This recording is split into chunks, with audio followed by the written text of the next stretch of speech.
দর্শক, আজকের ভিডিওতে আমি আপনাদেরকে চেনা অচেনা বিভিন্ন রকম উচ্চ ফলনশীল সবজি দেখাবো। উচ্চ ফলনশীল বলতে যে গাছে প্রচুর পরিমাণে সবজি উৎপাদন হয় এই ধরনের সবজি। যেমন এটাকে দেখছেন, বাঁধাকপির মতো দেখতে আর সাইজে মার্বেলের মতো। এটা রান্না করে খাওয়া যায়, আবার কাঁচাও খাওয়া যায়, এত পরিমাণ সবজিটা ধরে মার্বেলের মতো।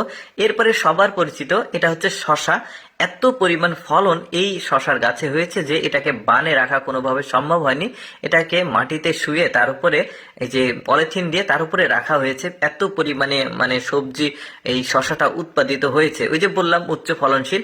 আচ্ছা, এবার আপনাদেরকে টমেটো দেখাই। দেখুন, এই টমেটোগুলো সাইজে একদমই বড়ইয়ের মতো, আমাদের দেশে যে টমেটো হয় তেমন বড় না, বাট সাইজে ছোট। আর প্রচুর পরিমাণে ফলন এসেছে। দেখুন একটা গাছে কি পরিমাণ টমেটো উৎপাদিত হয়েছে, বেশ চমৎকার। এরপরে এক জাতের, আসলে এটাকে মিষ্টি কুমড়া বা চাল কুমড়া, এটার মাঝামাঝি কোনো একটা সবজি। ওই যে বললাম চেনা অচেনা অনেক উচ্চ ফলনশীল সবজি।